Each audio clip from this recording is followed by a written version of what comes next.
যেভাবে লিখেছেন আমি সেইভাবে পড়ার চেষ্টা করছি। সাকিবুল হাসান, আমি লক্ষ্মীপুর সরকারি পলিটেকনিক্যাল ইনস্টিটিউটের ইলেকট্রিক্যালের ৬ষ্ঠ পর্বের ছাত্র। ভালো লাগলে ঘটনাটি পড়ে শোনাবেন। অনেক দিন ধরে লিখব করে অবশেষে আজ আমি যে ঘটনাটি বলবো তা আমাদের দাদার বাড়ির। ঘটনাটি একটি পুকুরকে নিয়ে। এটি ঘটে আজ থেকে প্রায় ৪০ বছর পূর্বে। এটা আমি শুনেছি আমার এক দাদির কাছে। আমি ওনার মতো করে বর্ণনা করার চেষ্টা করব। দিঘিটির নাম কমলার দিঘি। এটি নোয়াখালী জেলার চৌমোহনী চৌরাস্তার একটু দূরে কেন্দুবাগ এসে কমলার দিঘি বললেই সবাই দেখিয়ে দেবে। মূল কথায় আসে, তখন সচরাচর পুকুরের পানি ছিল না, যার ফলে পানির জন্য অনেক দূরে দূরে যেতে হতো। এই সমস্যা থেকে শুরু হয় পুকুর খনন। এলাকার মানুষ কষ্টের কারণে পানির জন্য পুকুর খননের পরও পানির দেখা মিলল না। এই সমস্যার সমাধান খুঁজে ফেলে সবাই, কারণ তখনকার দিনে ইলেকট্রিসিটি অ্যাভেলেবেল ছিল না। এই কারণে মোটরে পানি সরবরাহ করা সম্ভব না। অতঃপর তাদেরকে পানির জন্য যে কোনো পরীক্ষা দিতে রাজি বলা চলে। এক পর্যায়ে সেই এলাকায় কয়েকটি পরিবারের সাথে অদ্ভুত স্বপ্ন দেখানো শুরু হয়। স্বপ্নের ধরন এমন, কমলা নামের মেয়েটা যেন সেই পানিশূন্য পুকুরে তাকে হাঁটতে হবে, এবং ঘটনাটি যদি এখানেই শেষ হতে হলে ভালোই হতো। এরপর যা হলো তা রীতিমতো অকল্পনীয়। সবার অনুরোধে কমলা নামের মেয়েটার পরিবার মেয়েটাকে রাজি করালেন। স্বপ্নের বাকি অংশে বলা হলো, মেয়েটার হাঁটতে হাঁটতে তার পায়ের গোড়ালি থেকে যতক্ষণ না পর্যন্ত রক্ত বের হয় ততক্ষণ পর্যন্ত হাঁটাটা কন্টিনিউ করতে হবে। অবশেষে সবার ভালো হোক ভেবে মেয়েটা এই কষ্ট মেনে নিয়ে কাজটি করবেন ঠিক করলেন। কমলা কাজটি করা অর্থাৎ হাঁটা শুরু করেন। হাঁটতে হাঁটতে সময় পার হতে লাগলো। এক সময় কয়েকজন মিলে একটা সহজ পন্থা অবলম্বন করলেন। তারা একটা কবুতর জবাই করে কমলার পায়ের গোড়ালিতে কৌশলে লাগাবেন। ওভাবে কাজটি হলো। বিপত্তি বাঁধল তখনই যখন পানি পুকুর ভরতে থাকে। মেয়েটা পানির নিচে চলে গিয়ে আস্তে আস্তে তলিয়ে যেতে লাগলো। কোনো এক অজানা রহস্যে মেয়েটা ওপরে উঠে আসতে পারল না। পুকুরের পানিতে ভরপুর, মেয়েটা পানির নিচে। সবাই হয়তো ভাবছেন এটা কিভাবে সম্ভব। সত্যি না হয় দেয়া ঠিকানায়, সত্যিতে বিশ্বাস না হয় দেয়া ঠিকানায় যোগাযোগ করে দেখুন। মেয়েটির স্বামী ও একটি কোলের বাচ্চা ছিল। আপনি বলতে পারেন, কোলের বাচ্চা মায়ের দুধ ছাড়া থাকবে কি করে? তার আগে বলে রাখা ভালো, কমলার পানির নিচে যাওয়ার দৃশ্য সবাই প্রত্যক্ষ করে। তারাও মেয়েটাকে পানি থেকে উঠাতে চেষ্টা করেও ব্যর্থ হয়। আপনি হয়তো একটা ব্যাপার জানেন, মাটির নিচে যখনই কোনো জিনিস খোঁজ করা হয় তখন ব্যর্থ হলে সেই লোকগুলোর স্মরণ থাকে না বা তারা কতটুকু মাটি খুঁড়ল। সো আমরা জানি যে পুকুর কতটা গভীর ছিল। পুকুর পাড়ে তার বাচ্চার কান্না শুনে কমলা পাড়ে উঠে এলো। তার মায়ের কোলে থেকে বাচ্চাটাকে ঘাটে এসে দুধ খাওয়ালো। এভাবেই প্রতিদিন সময় মতো বাচ্চাকে কমলা দুধ খাওয়াতো। এ ব্যাপারটা কমলার স্বামী পেছনে হতো। তার স্বামী একদিন ঘটনাটি লক্ষ্য করলো এবং সে গোপনে পাহারা দিতে থাকলো। এই বলে তার স্ত্রীকে কমলা যেন তার পানির নিচে যেতে না পারে। সময় মতো কমলা বাচ্চাকে তার মা পাড়ে নিয়ে এলো। কমলা পাড়ে বসে বাচ্চাকে দুধ খাওয়াতে বসলো। অমনি কমলার স্বামী পেছন থেকে এসে তাকে ধরতে যাবে। সেই মুহূর্তে কমলা টের পেল এবং পানিতে লাফ দিল। অবশ্য তার স্বামী শুধু তার চুলগুলো ধরতে পারলেও কমলাকে আটকাতে পারল না। শুধুমাত্র চুলগুলো হাতে রয়ে গেল। চুল দিয়ে আর কি হবে, চুলগুলো ফেলে দিল। আর সেই পুকুর পাড়ে ছনের এক ধরনের বন ওঠে। ধারণা করা হয় ওই চুল থেকে নাকি এই ছনের বন তৈরি হয়। এখানে কমলার অবদানের কিছু কথা না বললেই নয়। আপনারা আগের কিছু ঘটনা শুনেছেন। তখনকার দিনে গ্রামের বাড়ি ডেকোরেশনের ব্যবস্থা ছিল না বললেই চলে, যার কারণে কোনো গরিব লোকের বিয়ের অনুষ্ঠান হলে কমলা পুকুরের পাড় থেকে প্রয়োজনীয় মালামাল সময় মতো নিয়ে আসতো এবং তা ফিরিয়ে দিত। এখানে বলে রাখা ভালো, কমলার স্বামী চুল টান দেওয়ার পর থেকে কমলা আর পানির ওপরে উঠে আসতো না। যথারীতি বিয়ের মালামালের কৃতজ্ঞতা ভুলে গিয়ে এক লোক একটা পানির গ্লাস লুকিয়ে রাখলো। অনুষ্ঠান শেষে মালামাল ফেরত দেওয়ার সময় বিপত্তি বাঁধল। তা 3 দিন ওপরে থেকে অবশেষে সেই সুবিধা আর কারো জন্য এলো না। সব শেষে ওই পুকুরে মাছ ধরার জন্য পুকুরের নিচে একজন লোক সেই কমলার অবস্থান নিশ্চিত করে। ওই লোক জানতে পারায় কমলা তাকে পেট ভরে খাওয়ার খাইয়ে এক কেড়ি পান খেতে দিল। লোকটি পুকুরের নিচ থেকে উঠে এলো। আরেকটা কথা, কমলা তাকে কমলার অস্তিত্বের কথা বলতে নিষেধ করেন। এদিকে অনেক সময় লোকটার পান নিচে থাকার পর সবাই মনে করলো বা চিন্তা করলো যে তাকে পান মুখে দিয়ে উপরে আসতে দেখে সবার মনের মধ্যে প্রশ্নের বাসা বাঁধে যে অনেকক্ষণ পানি থেকে উঠছিল না এবং তারপরে কিভাবে আবারও এরকম পান খেতে খেতে একটা লোক উঠে আসলো। শেষমেশ লোকটা সত্যি বলতে বাধ্য হলো। এদিকে পুকুরের সবার অসচেতনতা ও ময়লা আবর্জনা মুক্ত করায় কমলা ওই পুকুর থেকে উত্তর দিকের কোনো একটা জায়গায় চলে যায়। যেদিকে যায় লোকটা বলে সেই পথে একটা ছোট নদীর সৃষ্টি হয়। এরপরে কমলার নামেই কিন্তু সেই দিঘির নামকরণ করা হয়। খুবই অদ্ভুত একটা ঘটনা। যে ঘটনাটা যিনি লিখেছেন কিছু কিছু সেন্টেন্স আমার মনে হয় বাদ দিয়ে গেছেন উনি, যার কারণে আপনাদের যদি বুঝতে অসুবিধা হয় আমি আপনাদেরকে আর একটু স্মরণ করিয়ে দিই। সেটা হচ্ছে যে এই পুকুরে কোনো একটা গ্রামের যে পুকুরটাতে কোনোভাবেই মানে পানি উঠছিল না, সেই পানির ব্যবস্থা করার জন্য এই কমলা মেয়েটিকে হাঁটতে বলা হয় এবং সে যখন হাঁটে তারপরে তাকে বলা হয় যতক্ষণ পর্যন্ত পা দিয়ে ব্লিডিং না হবে ততক্ষণ পর্যন্ত তাকে হাঁটতে হবে। একটা পর্যায়ে সে হাঁটে ঠিকই, কিন্তু পানিটি ভরে যাবার পরে কোনো একটা পন্থায় সেই ব্লিডিংয়ের ব্যবস্থা করা হয় এবং সে পানি থেকে উঠে আসতে পারে না এবং ধারণা করা হয় সে পানির নিচেই বসবাস করে। কিন্তু তার একটা নবজাত শিশু ছিল, যে শিশুকে সে প্রতিদিন খাওয়াতে পুকুর থেকে উঠে আসতো এবং তার স্বামী একদিন সেটা দেখতে পায় এবং তাকে আটকানোর চেষ্টা করেও ব্যর্থ হয়। এবং কমলা ওই এলাকাবাসীকে নানান রকমের হেল্প করতো এবং সে হেল্প মানে কোনো একটা কারণে সেই হেল্প করাটা একদিন বন্ধও হয়ে যায় এবং সেটা আপনারা শুনেছেন যে কী কারণে।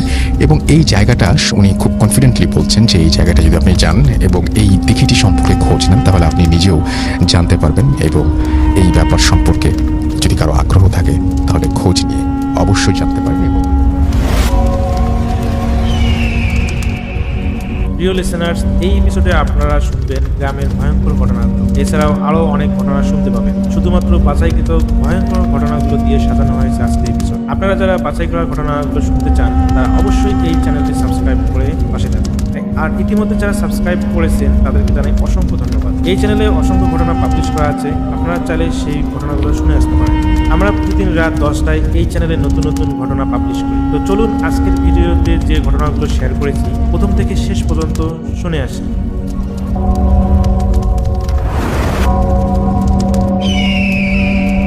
Welcome back. আপনাদের সবাইকে স্বাগত জানাই। আমি রাস্তাল। আশা করছি আপনারা সবাই ভালো আছেন, ভালোর তলে আছেন।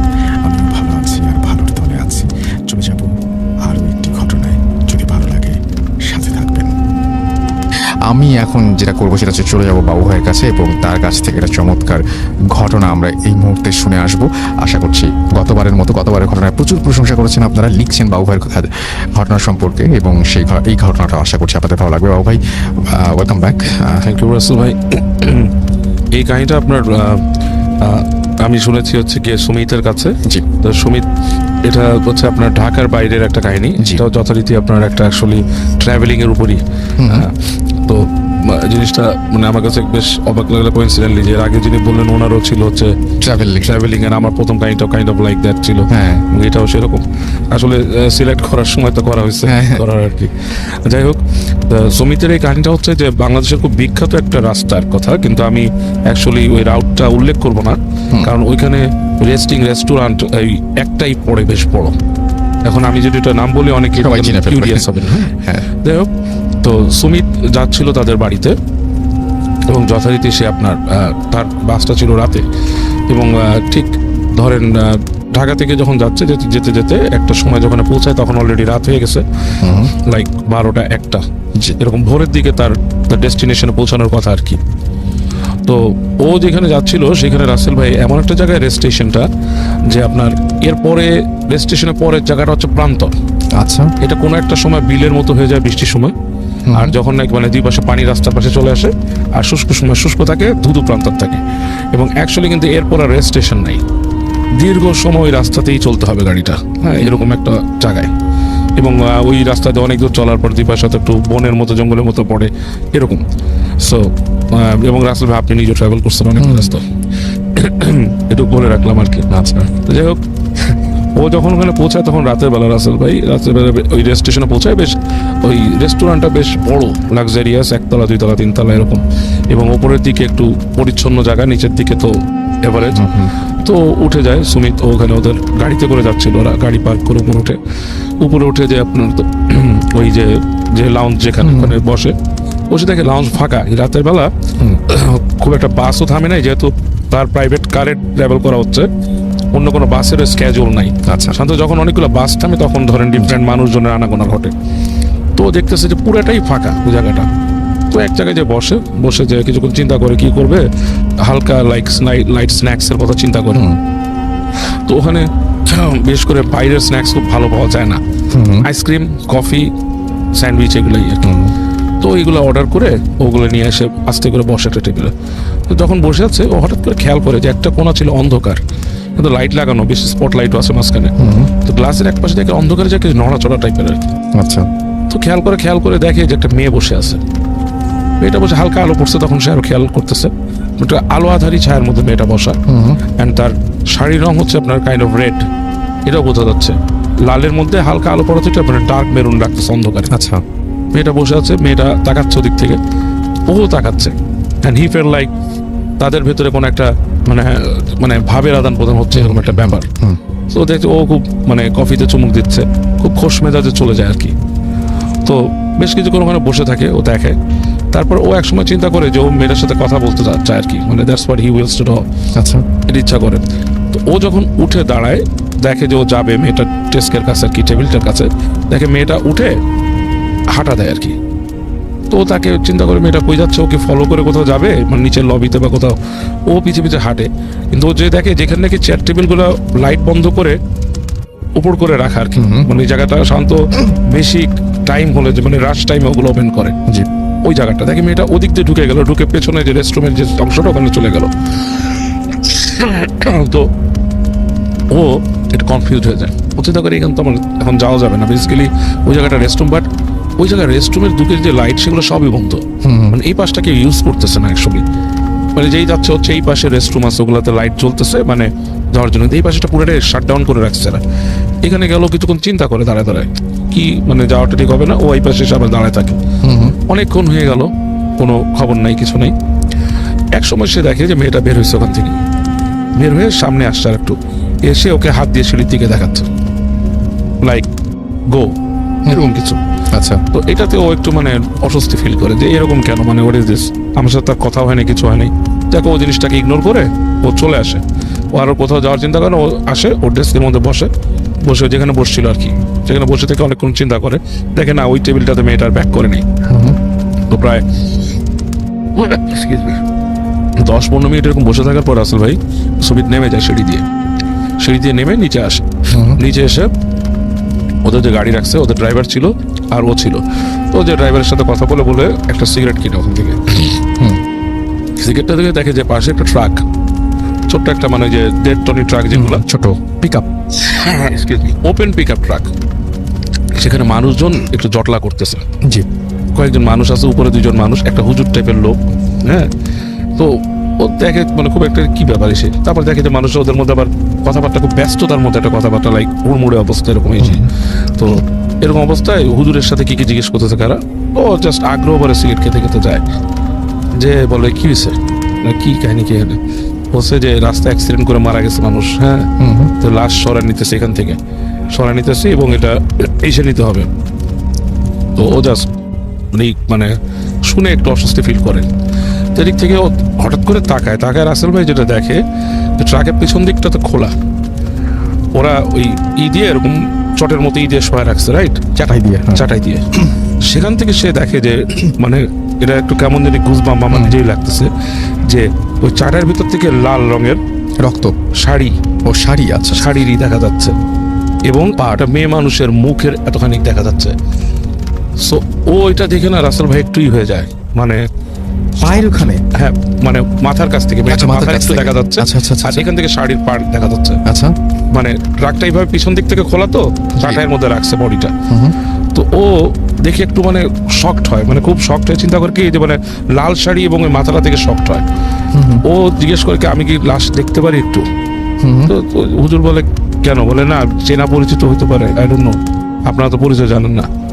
তখন ওই হুজুর সামনে নিয়ে যায় ওকে যে ওই লাশটার মাথাটা দেখায়, এর সাথে আরেকটা ছেলেও নাকি মারা গেছে ওই একই সাথে। মাথাটা যে দেখায় তাকায়, ও দেখে যে ওর কাছে মনে হচ্ছে অ্যাজ ফার এজ এখানে যে মেয়েটাকে সে ভিতরে দেখছে রেস্টুরেন্টের, এটা সেই মেয়েটাই ওখানে।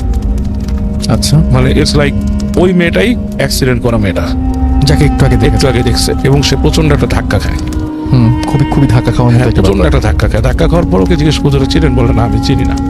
ও আর কিছু বলে না, ও সরে আসে এবং ও এই ঘটনাটা বলে ওদের ড্রাইভারকে, এবং ড্রাইভার বলে যে জানেন আপনি কি দেখছেন? অনেকেরই বিশ্বাস আছে ড্রাইভারদের, ওদের অনেক মানুষের বিশ্বাস আছে, অনেকে ওকে বলছে যে হয়তো মেয়েটার আত্মাকে দেখছে, এই দেখছে এরকম কিছু। বাট হোয়াট আই থিঙ্ক, আমি যেটা বিশ্বাস করি যে কারিন নামে একটা জিন আমাদের সাথে থাকে অ্যান্ড ইট মুভস অ্যারাউন্ড, মানুষকে দেখা দেয়। মোস্ট প্রবলি ও এটার কারিনকে দেখছে, হতে পারে। হ্যাঁ এটাই যত সম্ভাবনা রাসেল ভাই। এবং সেই কারিন তো সবসময়, আচ্ছা কোনো সময় তো মানে এরকমও বোধহয় হয় যে কারিন মানে ভালো হয়, তাই না? কারিন তো আসলে ভালো হওয়ার কথা না রাসেল ভাই। কারিন হচ্ছে সবসময় মানুষকে কুপ্রবৃত্তি দেওয়ার জন্যই তাকে পাঠানো হয়। আচ্ছা, যে একটা মানুষকে তার যত, এই যে আমরা যেটাকে বলি আমাদের রিপুগুলা, জি জি, এটা কিন্তু কারিন আমাদেরকে উদ্বুদ্ধ করে। হ্যাঁ মানে যেটা আমি শুনেছি, এবং আমি যদি আমাদের নবীজি সাল্লাল্লাহু আলাইহি ওয়াসাল্লাম বলেছে যে আমার সাথে কারিন দেওয়া হয়েছিল, বাট আমার কারিন ভালো হয়ে গেছে আমার সাথে থেকে। আচ্ছা, হ্যাঁ দ্যাটস বাই আমাদের রাসূল সাল্লাল্লাহু আলাইহি ওয়াসাল্লামের কথা। আর বাকি যারা বুজুর্গ আছে বা উলিয়ারা আছে, ওনারা হয়তো এটাকে কিছুটা করতে পারে, বাট একটা ভালো মানুষ কতটুকু মানে করতে পারে এটা তার উপর ডিপেন্ড করে আই থিঙ্ক। আচ্ছা, মানুষ যদি সঠিক পথে থাকে হয়তো কারিনকে করতে পারে। এটা অনেক রিলিজনে আমি শুনছি যে এরকম বলা আছে। ইজিপ্টেও কিন্তু বলা হয়তো, প্রাচীন ইজিপ্টে, জি। যে একটা মানুষের একটা কা থাকে, মানে তারই আর একটা প্রতিচ্ছবি তার সাথেই থাকে কা, ইজিপ্টেও বলা হয়তো। সো এই জিনিসটা কিন্তু এক্সিস্ট করে এবং এটাই কিন্তু দেখা দেয়। মানে খুবই জিনিসগুলো খুব পেঁচানো না, মানে ব্যাপারটা হচ্ছে যে হ্যাঁ হ্যাঁ সেটাই মানে সেটাই। খুবই বেচন। আমি এরকম মানুষের কাছে শুনছি অনেকে যে সে একটা মানুষকে দেখছে, হ্যাঁ একটা মানুষকে দেখছে, অত সে কিন্তু জানতো না ওই মানুষটা তার ধরেন এক সপ্তাহে মারা গেছে, সে কিন্তু ওই মানুষটাকে অন্য জায়গায় দেখছে। কারিন রেটের ছোট কোনো ঘটনা কি আপনার মনে পড়ছে একদমই? কারিন নিয়ে এরকম মানে ওই যে আমি তো যতজনের মানুষের কাছে শুনি যে ওই আত্মহত্যার ব্যাপারগুলো যারা দেখে, এই জিনিসগুলোতে এরকমই আমি শুনছি যে জিনিসটা যেরকম এক গ্রামে এরকম একজন স্কুল মাস্টারের মেয়ে সেরকম ফাঁসি নিয়ে মারা যায়। আচ্ছা, হ্যাঁ এবং অনেকেই ওখানে গেলে মানে ওই দেখতো যে ওই মেয়েটা ওখানে বসে আছে, কি করতো মানে আপনার বসে আছে, অনেকে দেখে যে অনেকে দেখলে ভেঙচি কাটতো, অনেকে কথা বলতো, এবং একাধিক মানুষের মধ্যে। এবং সেটা দিনে রাতে কোনো ব্যাপার না? না দিনের তো কোনো ব্যাপার না, কিন্তু নির্জনে, মানে জিনিসটা যার সাথেই করছে সে কিন্তু একাধিক মানুষ মিলে দেখে। এবং অনেক ক্ষেত্রে তো এরকম হয়, যেমন এই যে আপনি একটু আগে যে ঘটনাটা বললেন, এই ঘটনাতে তো এরকম না যে সেই মেয়েটাকে দেখার কোনো অবকাশ আছে, সে এটার সাথে পূর্ব পরিচিত আছে। একেবারেই পূর্ব পরিচিত না। একেবারেই না, সেটাই। একেবারেই না। এমন হতে পারে যে সে মারা গেছে, তার কারেন্টটা বসে ঘোরাঘুরি করতেছে। মানে হতে পারে না যে আমি হয়তো হ্যালুসিনেট করলাম, আমার হয়তো পরিচিত কেউ মারা গেছেন, খুব কাছের মানুষ, তিনি মারা গেছেন, তাকে আমরা হয়তো ভুলভাবে দেখতেও পারি, কিন্তু একদম অপরিচিত মানুষকে যখন দেখি, এবং এই ঘটনা বাবু ভাই আমরা অসংখ্যবার এরকম পেয়েছি যে মানে মানে এই যে মানুষটিকে জীবিত দেখলো, সেই মানুষটির লাশ একটু পরে যে আবিষ্কার করলো। আরো অদ্ভুত ঘটনা এরকম ঘটেছে যে কিছুক্ষণ আগে এরকম একটা লাশ দেখতে গেছে, লাশ দেখতে গিয়ে লাশের সামনে যখন লাশের যখন কাপড় খোলা হয় তখন দেখে যে সেখানে সেই শুয়ে আছে।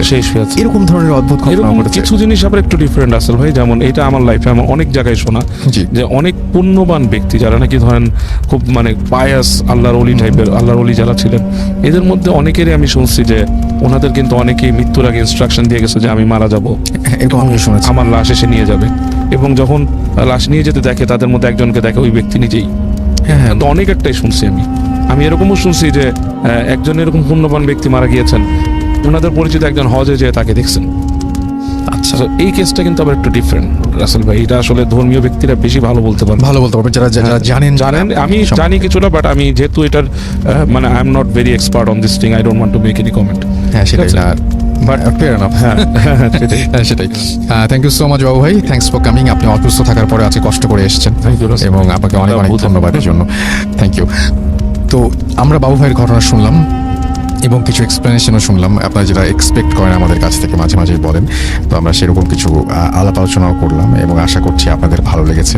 এখন পর্যন্ত যতটুকু আমরা শুনেছি আপনাদেরকে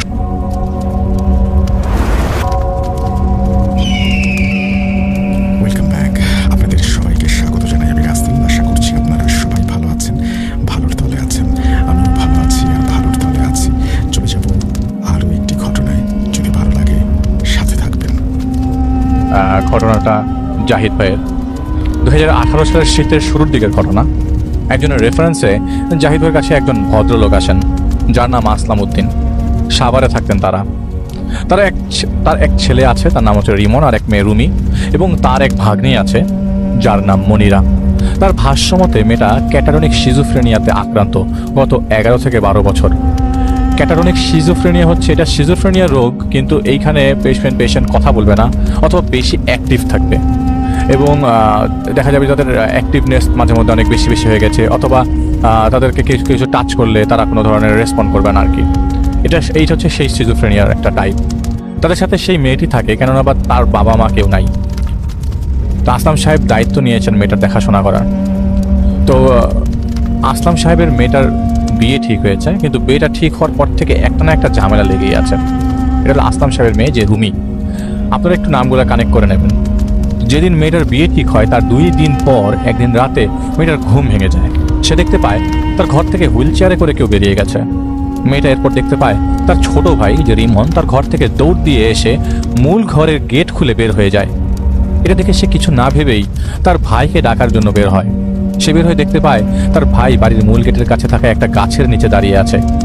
সে যখন আগাতে যাবে তখন সে দেখতে পায় একটা হুইল চেয়ার অন্ধকার ঝোপের পাশ থেকে তার দিকে এগিয়ে আসছে। সে তার ভাইকে ডাকতে যাবে, তখন সে দেখতে পায় তার ভাইয়ের দিকে ঘুরে তাকিয়ে আছে, তার ভাই তার দিকে ঘুরে তাকিয়ে আছে। তাকে দেখে মনে হলো নিষ্প্রাণ হয়ে আছে তার ভাই, এবং হুইল চেয়ারটা যখন তার কাছে এসে থেমে যায় তখন সে ভয়ে আড়ষ্ট হয়ে যায়। হুইল চেয়ারে মানুষের হাত পা কাটা ছিল এবং তা থেকে গল গল করে রক্ত বেরোচ্ছিল। এর মধ্যে থেকে একটা হাত হঠাৎ লাফিয়ে উঠে তার গলা চেপে ধরে তাকে মাটিতে ফেলে দেয়। মেয়েটা জ্ঞান হারাবার আগে একটা জিনিস দেখতে পায়, তার সেই বোন যে হুইল চেয়ারে থাকে, সিজোফ্রেনিয়া আক্রান্ত, তাকে চলাফেরা করতে পারে না, সে তার গলা চেপে আছে। চোখগুলো বড় বড়, মুখটা খুলে আছে এবং তার গলার কাছে কোনো চামড়া মাংসপেশি কিছুই নেই। সেই গলার জায়গাটা বিভৎসভাবে কোনো পশু হয়তো ছিঁড়ে ফেলেছে, এমনভাবে ঝুলে আছে আর সেখান থেকে টপ টপ করে রক্ত ঝরছে। মেয়েটার আর কিছু মনে ছিল না। কিছুক্ষণ পর মেয়েটার বাবা মানে আসলাম সাহেব নামাজ পড়তে ওঠেন এবং মেয়েকে উঠানে পড়ে থাকতে দেখেন। মেয়েকে ঘরে আনা হয় এবং পানি ছিটিয়ে হুঁশ ফিরিয়ে আনা হয়। এমনিতে সে কিছু তখন বলতে পারে না। সকালে সে তার বাবাকে রাতের কথাগুলো বলে। সব শুনে আসলাম সাহেব দ্রুতই একজন ইমামকে খুলে বলেন। ইমাম তাকে একটা তাবিজ দিয়ে দেন এবং বলে এই পানি বড়াটা দিচ্ছি। তো তিনি বলেন যে যেহেতু বিয়ে ঠিক হয়েছে, বদনামি যাতে না হয় খেয়াল রাখবেন। মেয়েটা সুন্দর, তো তাই বাতাসের কুনজর লেগেছে। তো সেদিন রাতে রুমি ভয় পাওয়ার পর তার মায়ের সাথে ঘুমিয়েছিল। হুইল চেয়ারে নড়াচড়ার শব্দে হঠাৎ রুমির ঘুম ভাঙে। মেয়েরা দেখতে পায় অস্বাভাবিকভাবে মনিরার ব্যবহার করা সেই হুইল চেয়ারটা ঘুরছিল চরকার মতো করে ঘরের মধ্যে। রুমি জেগে যাওয়ায় মনে হলো সেই হুইল চেয়ারটি থেমে গেছে। হঠাৎ করে এই হুইল চেয়ারটা রুমির দিকে ঘোরে। রুমি দেখতে পায় মনিরা ভয়ঙ্করভাবে তার দিকে তাকিয়ে আছে। হুইল চেয়ার থেকেই অনেকটা হাঁটু ভর দিয়ে হেঁটে এসে তার সেই শয়তান আবারও রুমির থুতনি চেপে ধরে। ঘের ঘের ঘের ঘের একটা শব্দ বের হচ্ছিল মনিরার মুখ থেকে। এরপর রুমির আর কিছু মনে ছিল না। সকালে স্বাভাবিকভাবেই ঘুম ভেঙে যায়। মা বাবাকে রাতের ঘটনা সে বলে। তা শুনে আসলাম সাহেব পুনরায় আবারও ইমামের কাছে যান। সেই ইমাম তাকে বলে তাকে একজন আলেমের কাছে নিয়ে যেতে। সেই আলেম সেদিন বাসায় আসেন এবং তাদের বাসার মূল গেটের কাছে থাকার গাছের গোড়া থেকে 91টা তাবিজ বের করেন। 91টা তাবিজ সবগুলো খোলা হয়। এর মধ্যে কেবল একটা তাবিজের মধ্যে একটা জিনিস লেখা ছিল, ইকাব, যার মানে শাস্তি। 90টি খালি তাবিজ দেখে সেই আলেম আসলাম সাহেবকে বলেন কোনো বদ জিন ইচ্ছা করে এই কাজ করেছে। সে বুঝাতে চাচ্ছে সে এখানে সে আছে এবং সে ভয় দেখাবে এবং এটা নিয়ত করেই নিয়েছে সে। তাই সে আলেম বলেন আজ রাতে উনি সেই জিনকে তার ভাষ্য অনুযায়ী তুলা রাশির কারোর উপর হাজির করবেন। জাহিদ ভাই ব্র্যাকেট একটি কথা বলেছেন, তিনি নিজেই তুলা রাশি বিশ্বাস করেন, এইসব রাশি বিশ্বাস করেন না।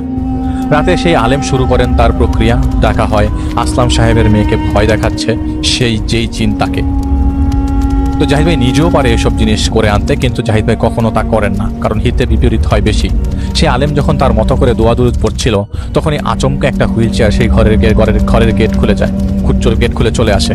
আসলাম সাহেব নিজে দেখছিলেন একটা 4-5 বছর বয়সী বাচ্চা সেই হুইল চেয়ারে বসে আছে পায়ের উপর পা তুলে। সে আলেম নিজেও এমন কিছু আগে কখনো দেখেনি। তিনি সেই জিনকে উদ্দেশ্য করে বলেন, কে আপনি, কোথা থেকে এসেছেন, কেন রুমিকে ভয় দেখাচ্ছেন? উত্তরে শুধু ছোট বাচ্চাটার হাসি ভেসে আসতে লাগলো, আর কিছুই না। অনেক চেষ্টা করার পরেও কোনো কথা না বলায় আলেম সাহেব তার বোতলবন্দি করার হুমকি দেয় এবং বোতলবন্দির প্রক্রিয়া শুরুও করে দেন। তখন সেই হুইল চেয়ারটি একটি হাত দিয়ে চালিয়ে চালিয়ে সেই মেয়েটা বের হয়ে যায় সেই রুম থেকে। বের হওয়ার সাথে সাথে সেই বোতলটা ফেটে যায়, যে বোতলে ঢোকানোর কথা। সেদিনের মতো সেই আলেম চলে যান এবং পরদিন আসবেন বলে জ্বালিয়ে যান। সেদিন রাতে রুমি মায়ের সাথে ঘুমিয়েছিল। রুমির ঘুম ভেঙে যায় ওর মায়ের ডাকে।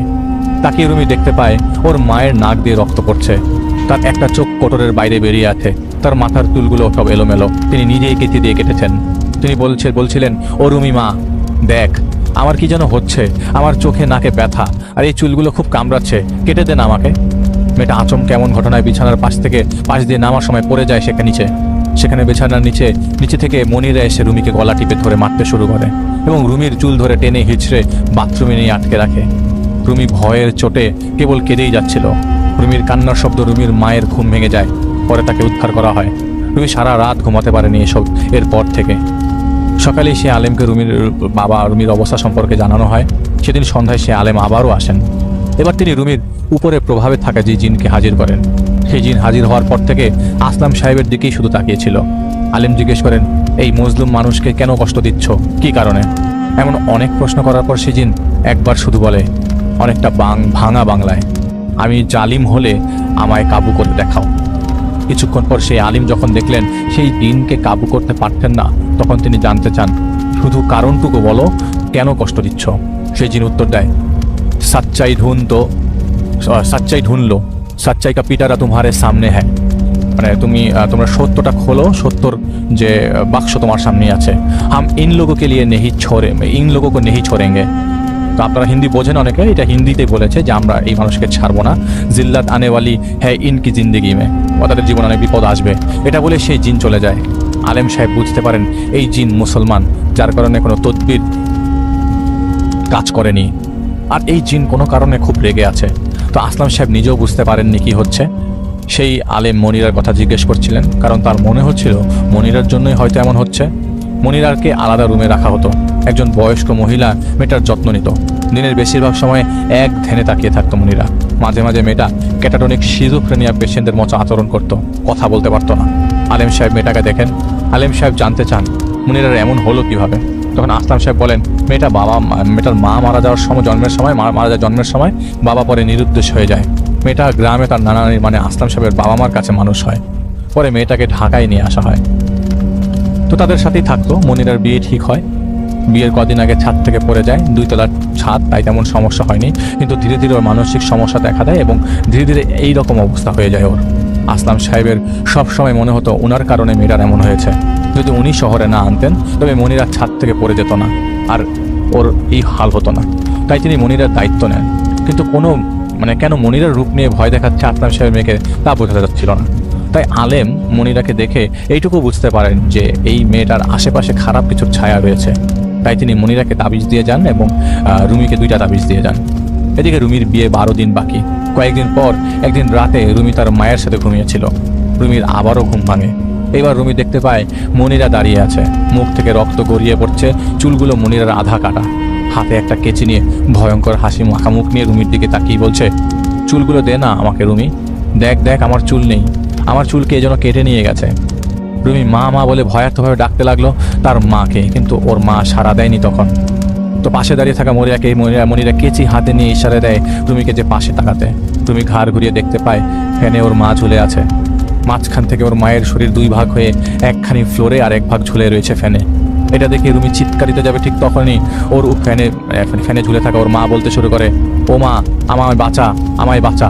এটা বলার পর ধূপ করে সেই অর্ধেক কাটা ঝুলে থাকা শরীরটা ফ্লোরে পড়ে যায় এবং ভেতরে থাকা অর্গ্যানগুলো ছিটকে বেরিয়ে আসে। তা দেখে অর্গ্যান মানে সব ভিতরে সব আমাদের লিভার সব আছে, চুপ করে বেরিয়ে আসে আর কি। তা দেখে চোখ বন্ধ করে রুমেই শুধু চিৎকার করতে লাগলো রুমি।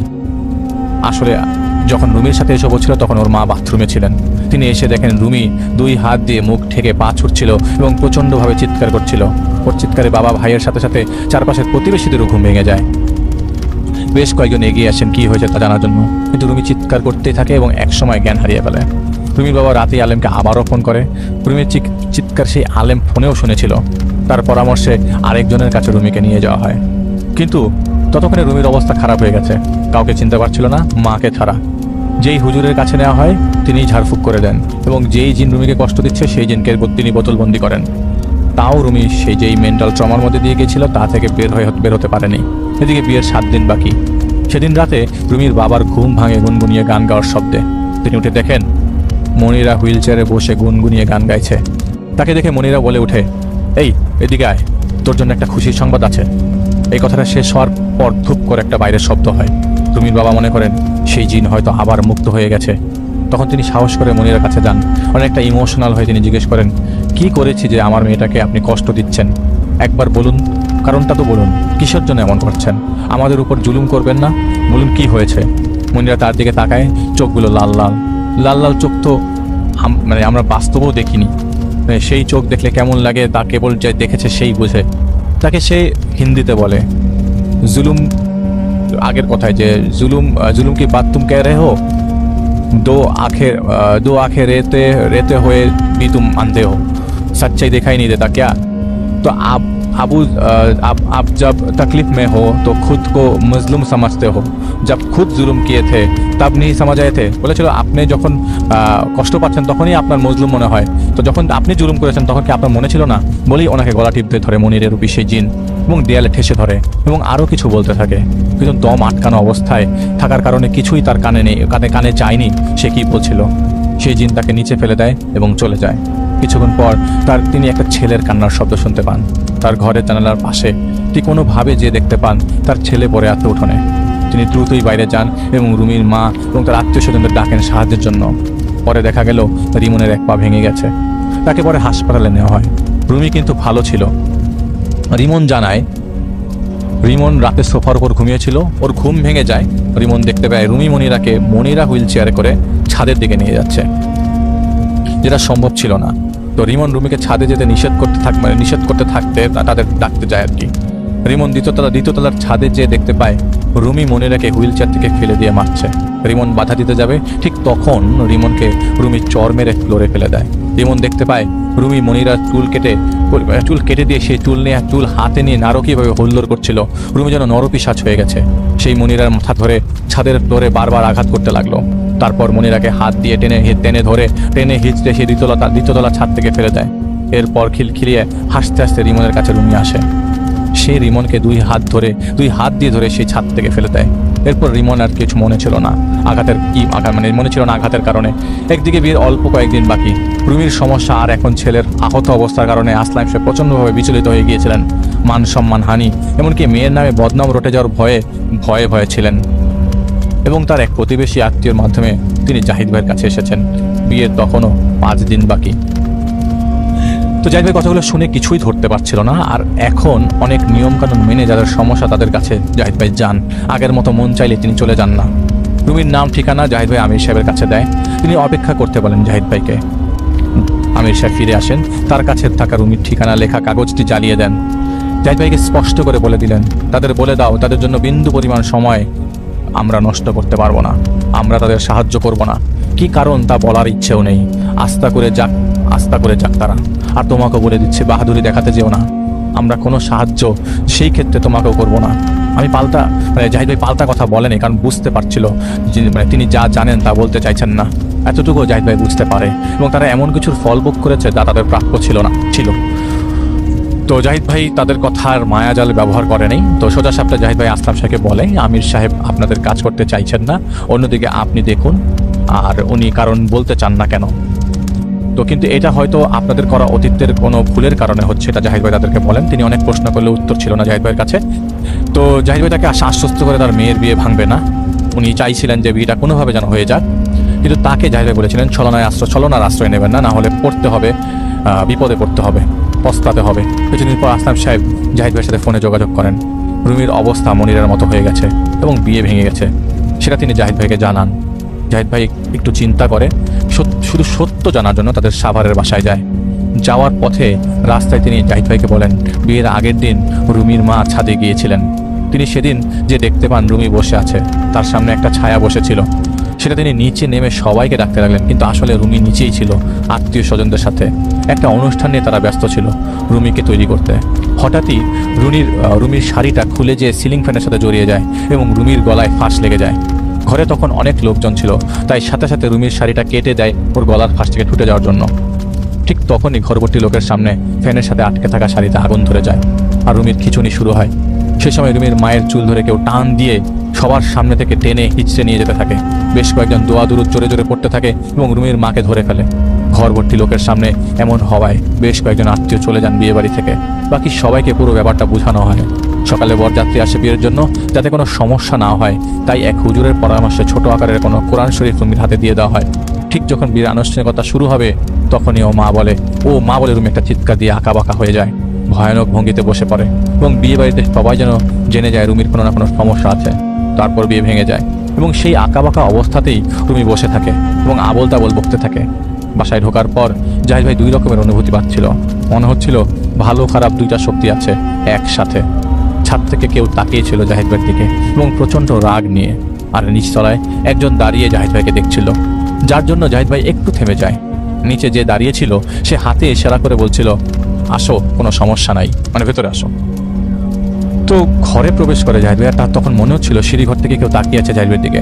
সরাসরি রুমিকে দেখতে চায় জাহিদ ভাই, দেখতে চায় এবং রুমির ঘরে এগুচ্ছিল জাহিদ ভাই। তখন জাহিদ ভাইয়ের জামা ধরে কে যেন টান দেয়, সেই জিন যে নিচে দাঁড়িয়েছিল। তো জাহিদ ভাই ঘুরে তাকানোর পর সে জাহিদ ভাইকে ইশারা দিয়ে একটা ঘর দেখায়। জাহিদ ভাইয়ের কানে শুনতে পাচ্ছে, সচ্চাই ঢুন রে হো, সচ্চাই ধার হ্যায়, সত্য খুঁজতেছো, সত্য এখানে। তো জাহিদ ভাই আসলাম সাহেব ডাকে, মানে জাহিদ ভাইকে আসলাম সাহেব ডাকেন রুমির ঘরে যেতে। জাহিদ ভাই যায় এবং তখন যেই ঘরের দিকে ইশারা করে জাহিদ ভাইকে বলছিল সত্য ওই ঘরে, যে ঘর থেকে ক্রমাগত ইশারা পেয়ে যাচ্ছিল, তো ওই ঘরে যাতে রুমির বেঁকে থাকা অবস্থায় জাহিদ ভাই দেখতে পায় এবং কালো একটা বাচ্চা রুমির ঘরের পেছনে ঝুলে আছে।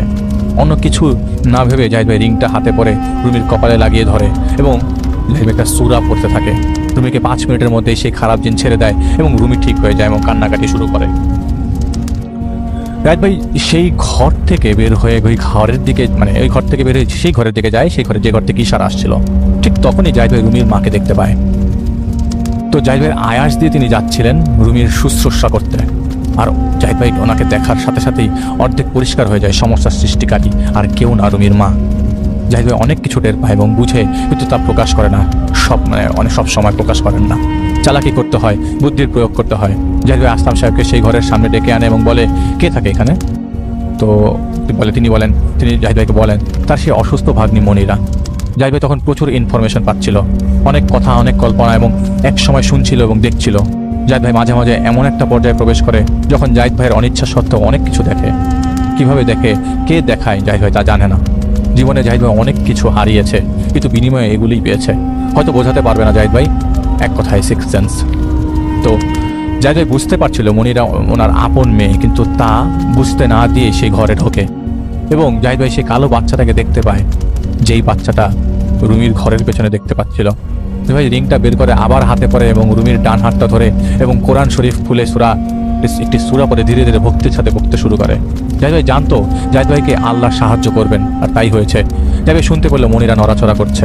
আব্বু আব্বু বলতে সে বিছানায় যেভাবে বসা ছিল, হাত পা পা উল্টো ভাঁজ করা অবস্থায় সে বিছানায় পড়ে যায়।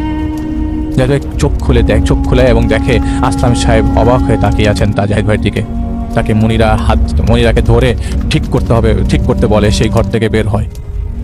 তো জাহিদ ভাই শুনছিল কেউ জাহিদ ভাইকে ডাকছে, ইধার আও বেটা, ইধার আও, এখানে আসো।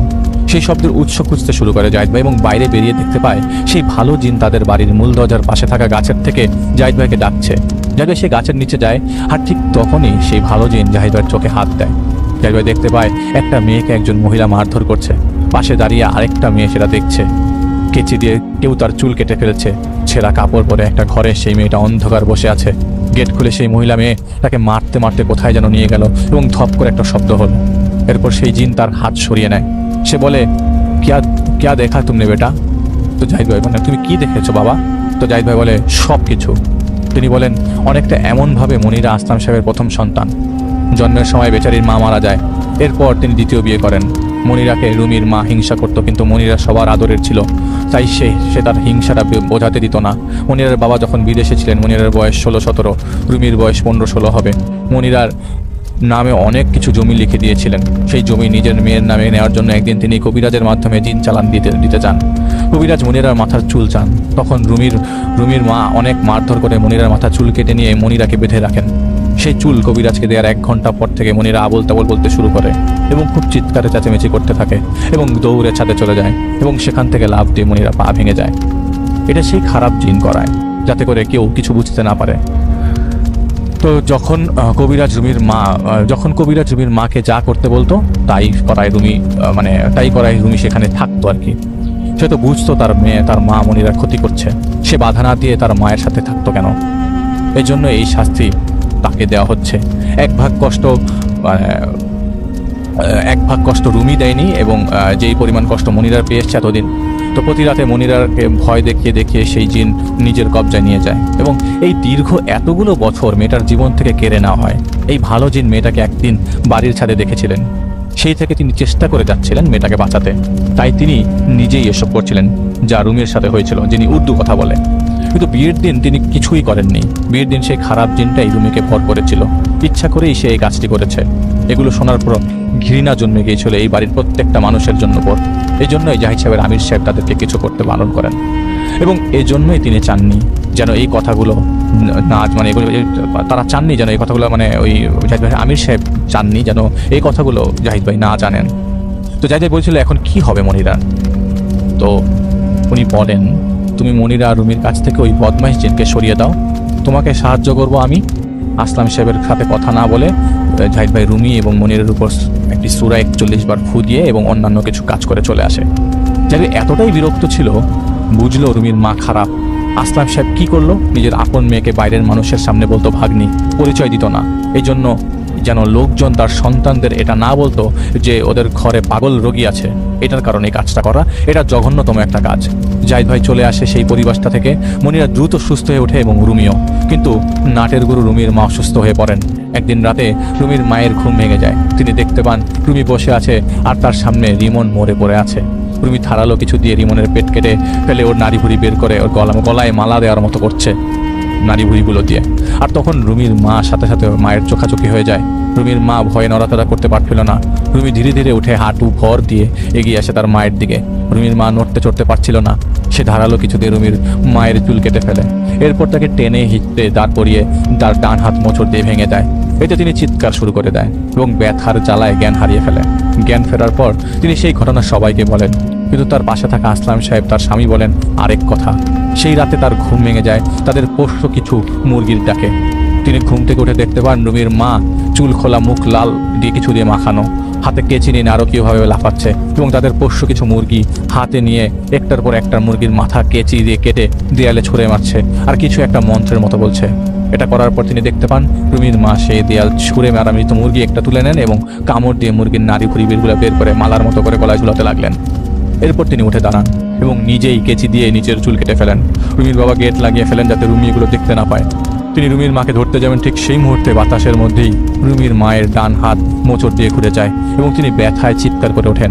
সেদিন বিকেলে তিনি জাহিদ ভাইকে ফোন দেন, এই কথাগুলো বলেন। জাহিদ ভাই তাকে সাফ না করে দেন এবং বলে দেন তিনি যেন আর যোগাযোগ না করেন। তিনি অবশ্য জাহিদ ভাইকে আগেও জানিয়েছিলেন মনিরা এবং রুমি একদম সুস্থ এবং স্বাভাবিক। এবং পরে জাহিদ ভাই আর আসলাম সাহেবের কথা বলেনি। ঘটনাটা ভয়ের না, জাহিদ ভাই জানেন, কিন্তু জাহিদ ভাই এটা শেয়ার করলো কারণ এটাই তো অভিজ্ঞতা, এটাই তো অভিজ্ঞতা। এই জন্য উনি একটা মেসেজ দিয়েছেন যে আমরা মানুষ কতটা নিকৃষ্ট হতে পারি। আমির সাহেব জাহিদ ভাইকে একটুও সাহায্য করেনি এই ব্যাপারে। পরে যখন জাহিদ ভাই কি হয়েছে তা বলতে গিয়েছে, তারা তখন শুনতেও চাননি। এটা ছিল ঘটনা। আশা করছি জাহিদ ভাইয়ের এই ঘটনাটিও আপনাদের ভালো লেগেছে। যদি ভালো লেগে থাকে আমাদের চ্যানেলটি সাবস্ক্রাইব করুন, শেয়ার করুন। আমাদের ফেসবুকের পেজ, ইনস্টাগ্রাম সব জায়গায় আমরা আছি, সব জায়গায় আমাদের পাবেন। বেশি বেশি কমেন্ট করুন ফ্যান অফ দ্য উইক হবার জন্য এবং আমাদের ঘটনা আপনাদের কীরকম লাগছে, আপনাদের কি কি আপগ্রেডেশন দরকার, সব ইনফরমেশন আমাদেরকে জানিয়ে দিন আমাদের গ্রুপে। আমরা চলে যাচ্ছি আমাদের পরবর্তী ঘটনায়। সবাই সাথেই ছিলেন এতক্ষণ, সাথেই থাকুন। আসসালামু আলাইকুম লিসেনার্স, আশা করি আল্লাহর অশেষ রহমতে ভালো আছেন। আমি রাকিব রায়হান উত্তরা থেকে বলছি। এটি আমার ভৌতিকতায় দ্বিতীয় ঘটনা। এর আগে বিগত এপিসোডে আমার প্রথম ঘটনা শোনানো হয়।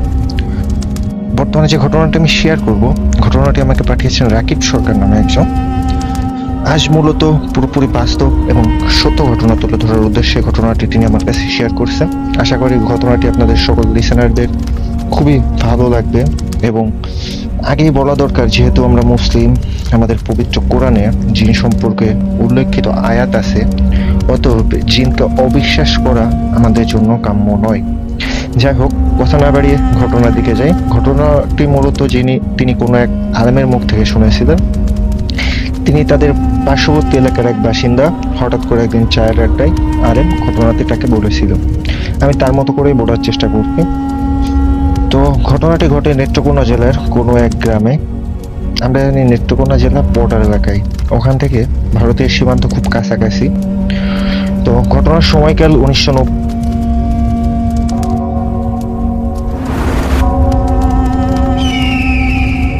Welcome back.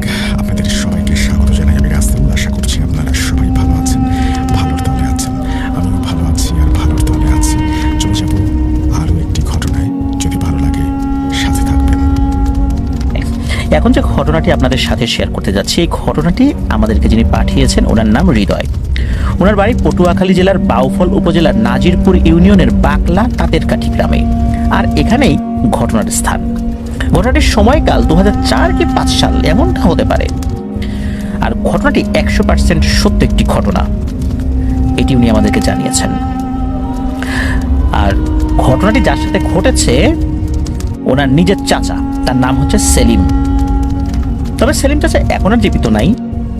আর এই ঘটনাটি ওনার পরিবারের সবাই জানেন এবং আশেপাশের অনেকেই জানেন, এবং ওনাদের পরিবারের সবাই এই ঘটনা সম্পর্কে আসলে সাক্ষী দিতে পারবেন যে হ্যাঁ, এই ঘটনাটার সত্যতা আছে। তো এই সেলিম চাচা পেশায় একজন মাঝি ছিলেন। ওনাদের গ্রামের একটা নদী রয়েছে, তেঁতুলিয়া নদী। এই তেঁতুলিয়া নদীর মাঝি ছিলেন উনি। সারাদিন নৌকায় করে মানুষ পারাপার করে দিতেন এবং তা দিয়ে ওনার ছোট্ট সংসার খুব ভালোভাবেই চলে যেত। তো সেলিম চাচা প্রতিদিন ভোরবেলা উঠে তার কাজে যেতেন, আর তার সাথে টুকটাক অনেক প্যারানরমাল ঘটনা বিভিন্ন সময় ঘটেছে। একবার তিনি যখন ভোর সকালবেলা নদীর পাড়ে যাচ্ছিলেন, হঠাৎ তিনি দেখেন তার সামনে একটি লম্বা সাপ শুয়ে আছে। সাপটি ছিল অস্বাভাবিক রকমের মোটা এবং লম্বা।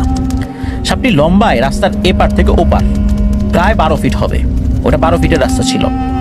তো এত বড় সাপ গ্রামে দেখাটা কি অস্বাভাবিক নয়? কারণ এত বড় সাপ গ্রামে এর আগে কেউ দেখেছে এমনটা উনি শোনেনও নাই। তো উনি এরকম হঠাৎ করে দেখে ভয় পেয়েছিলেন। সেখানে উনি কিছুক্ষণ দাঁড়িয়ে দোয়া পড়ছিলেন, হঠাৎ করে দেখেন যে তার সামনে কিছুই নাই। তো এরকম যে একটা ছোটখাটো ঘটনা তার সাথে কিন্তু ঘটেছে। এবার আসি আসল ঘটনায়। এই সেলিম চাচা উনি কিন্তু শীতের সময় রস সংগ্রহ করতেন। কারণ হচ্ছে শীতের সময় নদীর পানি অনেকটা শুকিয়ে যায়।